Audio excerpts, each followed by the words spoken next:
Hi, everyone. Welcome to another episode of SPED Talks with me, Dr. Donna Steele.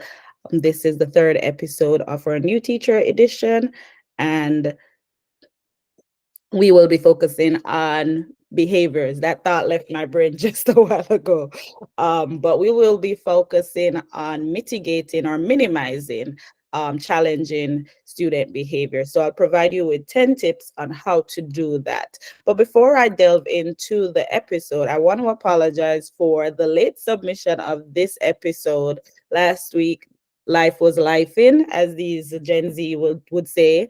So I had a lot going on, so I did not get to film. So I just want to apologize for, not being consistently putting out the content on the day that it was supposed to go out. So again, life happened, and so I had to delay. But without further ado, this episode will be up this Friday.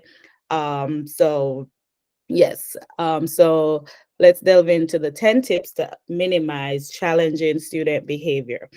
Behaviors are pretty much a part of what we do. We can't avoid students' behavior. Students come to us with different challenges. No two students are the same. Students come to us again with different challenges, different experiences. And so we're gonna have to face, dealing with behaviors that they come to us with.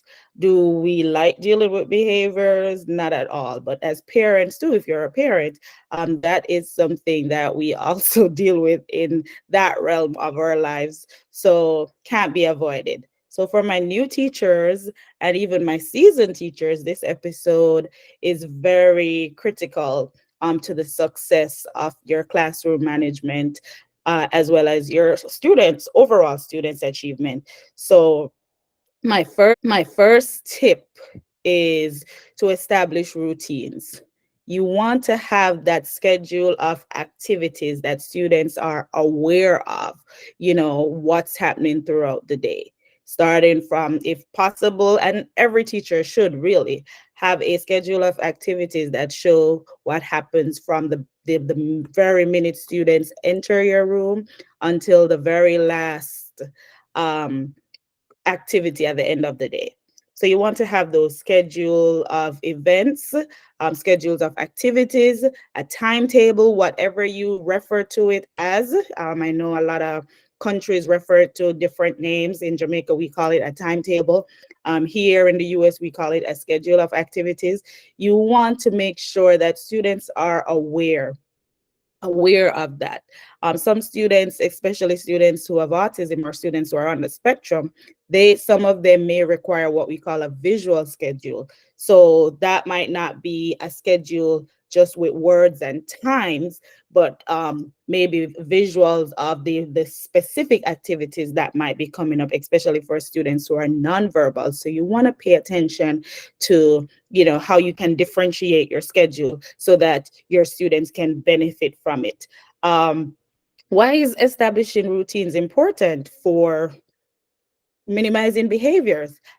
Just like us, students need to know what's coming next. If they don't know, that can present them with anxiety, different um, frustrational levels that at they might not know how to deal with. And so what we need to remember is that behavior is a form of communication. And when they don't know how to self-regulate, or when they don't know how to de-escalate, or when they don't know what to do, sometimes they act out, and it manifests itself in a way that becomes challenging for us in the classroom.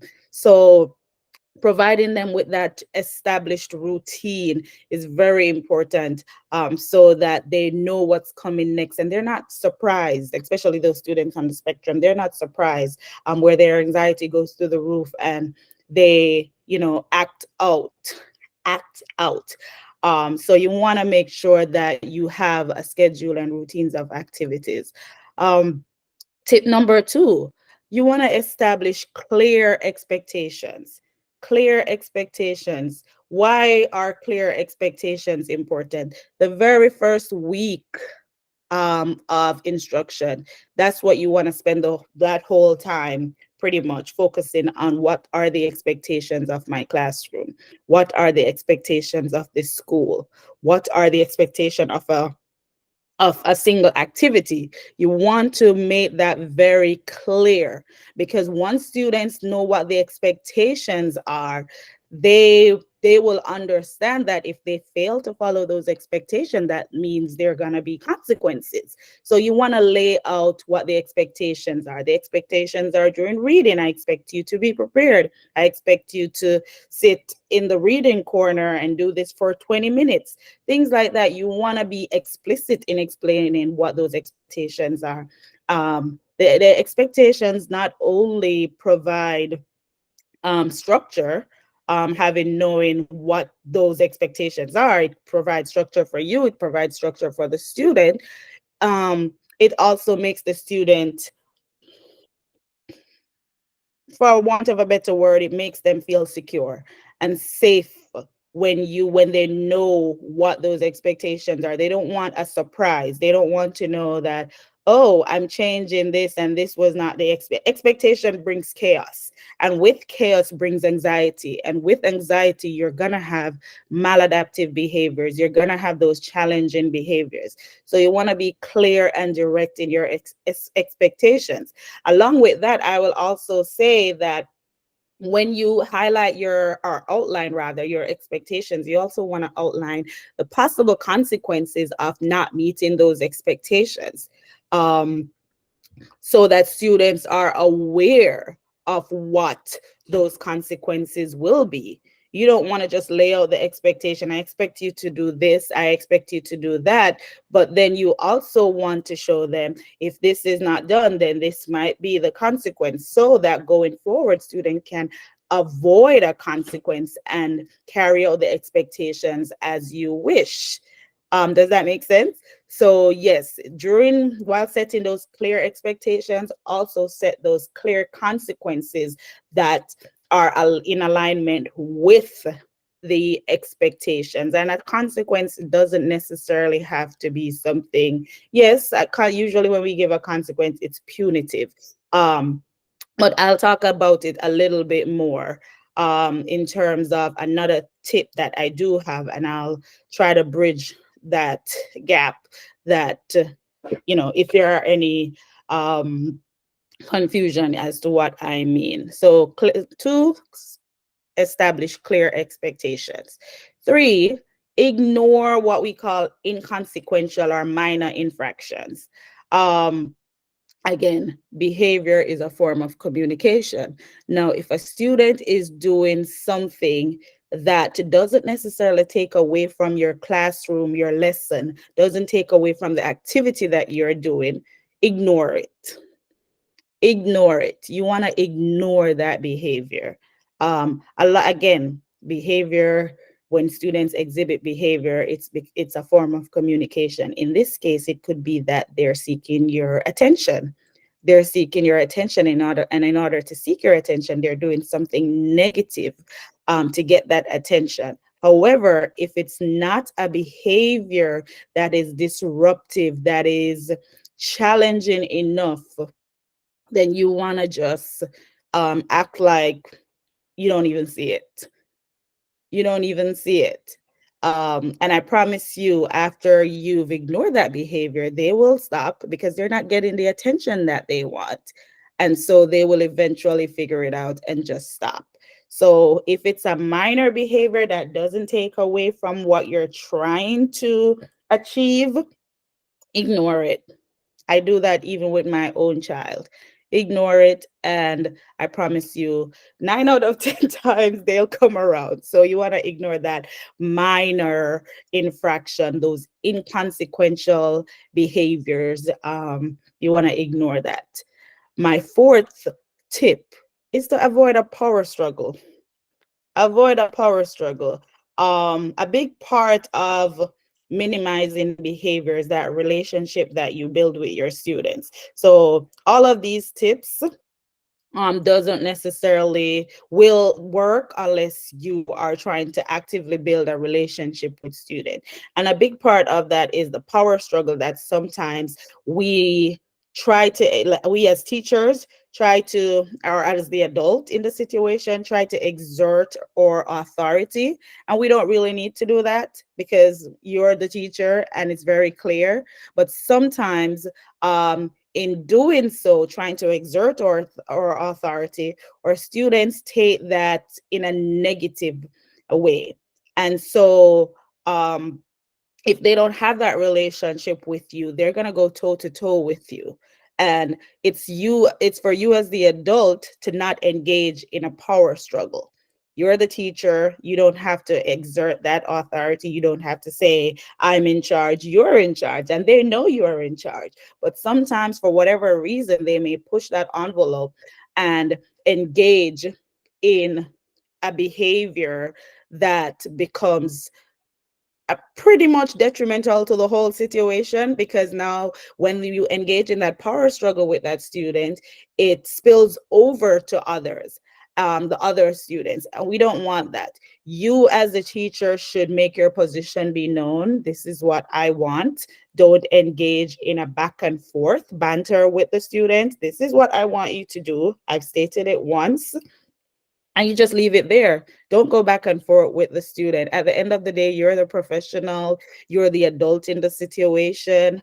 You don't want it to escalate beyond where it needs to go. Affirm your position, leave it there. There are usually protocols in place if a child lashes out and it gets too messy, for want of a better word, or it results in, possible a physical nature, and we don't want that for sure. Then you have protocols in place. You call your administration, you call your dean of discipline, you ask for help.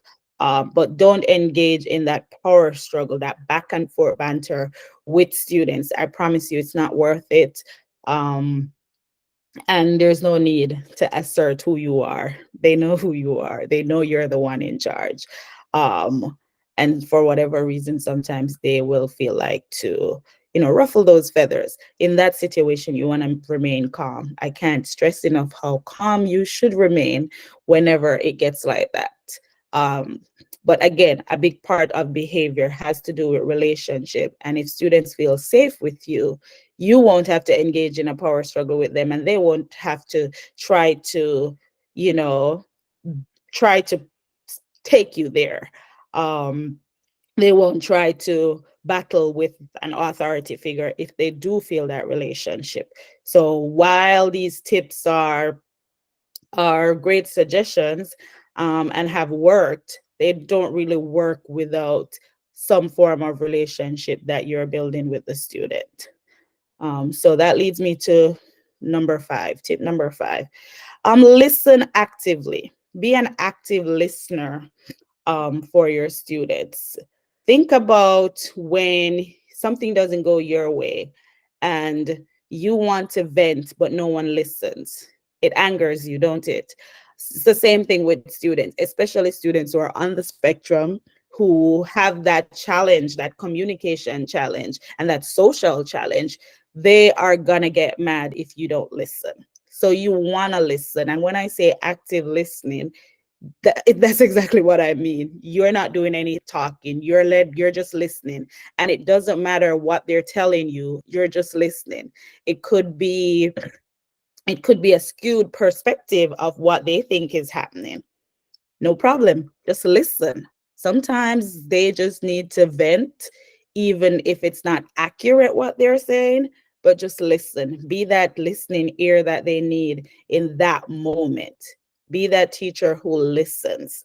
After you've listened, I promise you they'll calm down. Don't interrupt. They'll calm down, and then you will, as these nowadays young people say, read the room. You will figure out, is this a good time for me to exert my position? Let them know this happened because so and so. And sometimes they just need a minute after they've vent.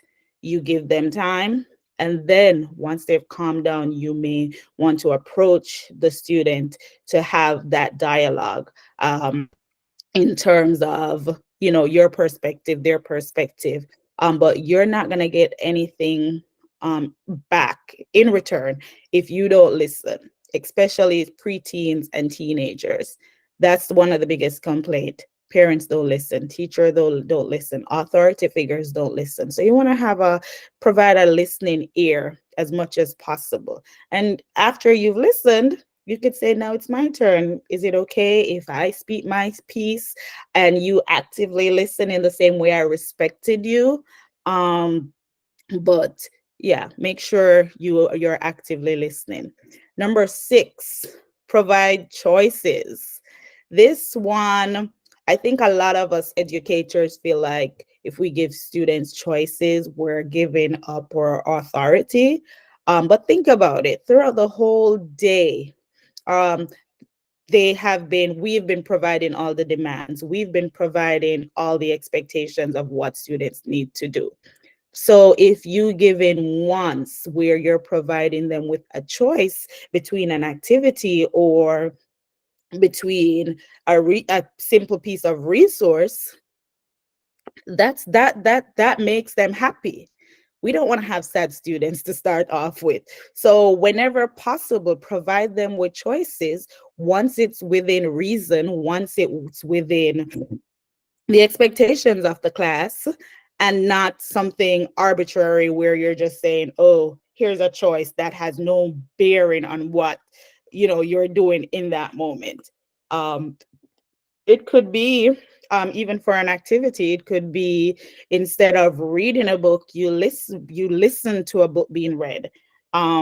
It could be something as simple as, okay, you've completed your work early. So I'm giving you a choice between playing with maybe some sensory items or a computer time. You've done everything I've asked. This is a choice that I'm giving you, like a reward. It could even be in a reward situation. So provide students with choices. Be fair. Like all day you've been the master behind everything that the student is expected to do. You've been telling them what to do. Now, let them tell us what they would like to do. Again, once it's within reason. So you want to provide them with choices and show that you are fair in your instruction, or fair in just your whole delivery as being a teacher. Um, that brings us to number 7, use proximity control. So again, this one is big, especially if you know your students and you already have an idea as to what some triggers might be. So for example, you're teaching at the front of the classroom, and you might know that some students may be wiggly or become inattentive easily. You won't necessarily place that student at the door. That at any given time, someone could be coming in at the door, and all attention for that student leads to the door. You don't want to do that. So you want to put that student in a position, a physical position that might be closer to you, the teacher, an instructor, or an adult, or closer to the point of instruction, that where they're not going to be easily distracted, because then that prevents a behavior. For example, you also might have a student who has a hard time, self-regulating, and you know that any small thing could set that student off. You might want to walk over to that student throughout your lesson, throughout an activity, throughout individual instruction, or um, independent work rather. You might want to walk over to that student and just place your hand on that student at different times, just to kind of assure the student that just to kind of assure the student rather that it's okay, or if the student is trying to have a behavior, you might want to sit with that student or walk closely to that student. Think about us.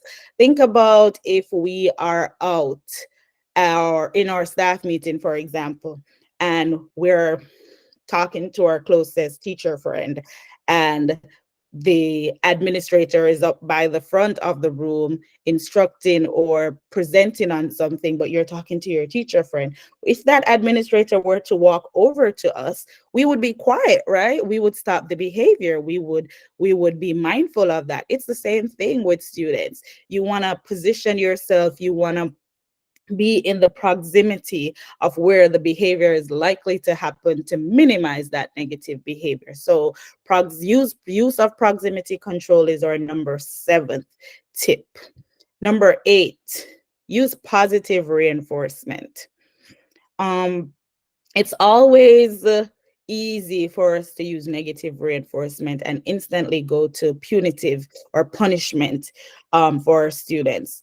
But we sometimes, I don't know if we consciously do it, but sometimes we forget to say, hey, good job for doing this. I loved when you did that. That was so amazing how you navigated those instructions and came up with a great solution. Things like that. You want to use those positive language. You want to give praise when it's due.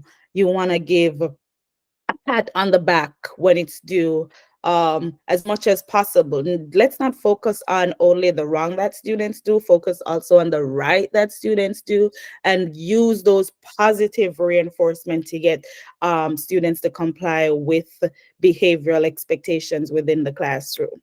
So use of positive reinforcement. Negative reinforcement does have its place, but we wanna use those unless when you unless you have to. But in some cases, I found like in some cases you don't even have to use your negative reinforcement. Yeah, and I'll give you an example. For example, I might have a student who is doing awesome in the room, in my classroom during my instruction, and I might have another one who's not following the instruction. So what I would do, I would praise the one who's doing what he's supposed to do, and the one who isn't doing what he's supposed to do, he's going to catch on and see what happens with the one who's doing what he's supposed to do. So I might go around and I might give a skittle and say, good job. I love that you did this. I love that you're sitting attentively and you're listening to the instruction, and you're sitting nicely on your spot. Here's a skittle.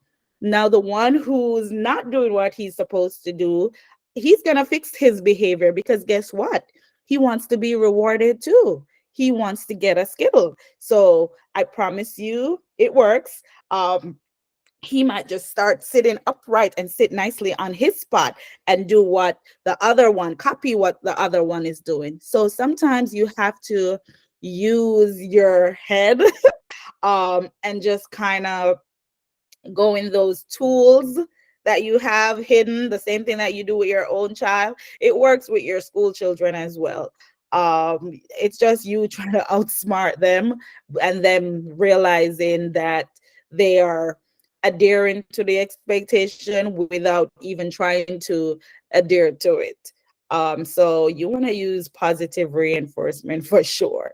That should be your first go-to as opposed to negative. And you want to use positive language too when you're talking to students. You want to talk about what they do right, and not always focus on what they don't do. And even in the rules that you post in your classroom, you want to make sure that you use positive language to express those rules. Number nine, teach self-regulation skills. I cannot stress this enough. In the same way you teach math, the same way you teach reading, the same way you teach science, social studies, whatever subject you teach, you want to teach those self-regulation skills. Not all students come to us with the skills already in place to self-regulate. So it's for us to teach them that, if that's the expectation that we have of them. So when they come to us, and I know that sometimes our schedule doesn't doesn't allow for us to have things like self-regulation skills or social skills or behavioral skills. I know special education classrooms, those are embedded in what we do. But for our general education peers, I know that's asking you to do something extra. And by no means I want to ask a teacher to do anything extra, but it will save you from having to deal with these challenging behaviors that are disruptive to your classroom. So if you can teach it even 5-10 minutes in your morning meeting or in your closing circle at the end of the day, for those homeroom teachers, I feel like it's necessary if we're going to help those students navigate life. It's necessary that they're able to self-regulate. It's necessary for them to see when they're going down a path that could be potentially disruptive or destructive if they don't get a hold of those emotions. So in the same way you teach any subject, I think it's important that we teach those skills, teach how to be calm, teach how to um you know regulate those emotions, teach how to know what you're feeling and how to mitigate against some of those feelings that they may have.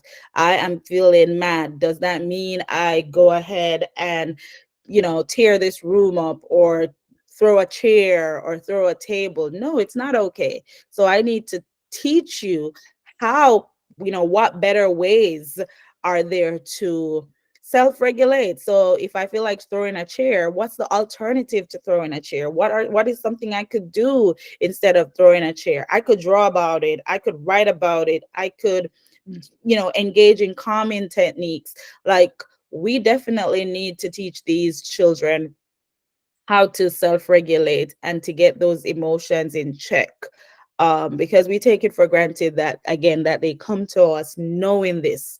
They don't. Some of them are coming from home situations that's where it's normal to throw a chair.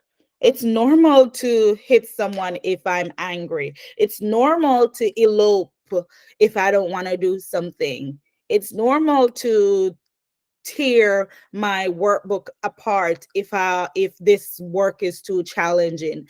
A lot of them don't necessarily have people to talk them through a problem, so they engage in what we like to call maladaptive behaviors where they're not able to adapt to these behaviors, rear their ugly heads when they're scared, when they have anxiety, when they don't know how to adapt to a situation. Um, and so it's very imperative that if we have the knowledge and we have the skill set and we want to help them grow as students and not our adults, because they're going to grow into adults, then it's our jobs to help them navigate when they're having these challenges of not being able to self-regulate. So number 9, teach self-regulation skills. And number 10, and I think this tip here ties everything together. Consistency. Be consistent. That's number 10. You want to be consistent in every one of these suggestions that I've laid out here today. You want to be consistent in following those established routines, in setting those clear expectations and consequences, in ignoring those minor infractions that students may have, in avoiding the power struggle. You want to be consistent in doing that. You want to listen actively, consistently. You want to provide choices consistently. You want to use proximity control consistently, sorry. You want to use positive reinforcement, and you want to teach those self-regulation skills consistently. You want to do everything. You want to be consistent in every approach that you take. You don't want to do it today, or you do it with one student but you don't do it with another student. Granted, there are cases where different students will require different techniques or a different suggestion or a different strategy rather, but you want to be consistent, because consistency is what gonna control and get those students where we control the situation and get those students where we need them to be. So be consistent in everything that you do. Be consistent in your classroom management. Not today where you come today, oh, I don't feel like doing this, so I'm going to do something different. Um, Students thrive off in the same way they thrive off having those routines. They thrive off consistency. A lot of them are coming from homes that don't have consistency, and so that creates a challenge. So in order to be successful in your classroom management skills, you want to make sure you are consistent. Now, these strategies, these tips that I'm giving you, there are many more that could be added, but again, these were the ones that I thought that would be beneficial to a new teacher coming in or someone who is taking on a new challenge in the classroom. um, these tips, it doesn't take anything to do these. It's just having the knowledge to do it and executing. So there you go, my 10 tips to minimize challenging students' behavior. I hope this was informative. Until next time, this is Dr. Donna Steele signing out. Bye.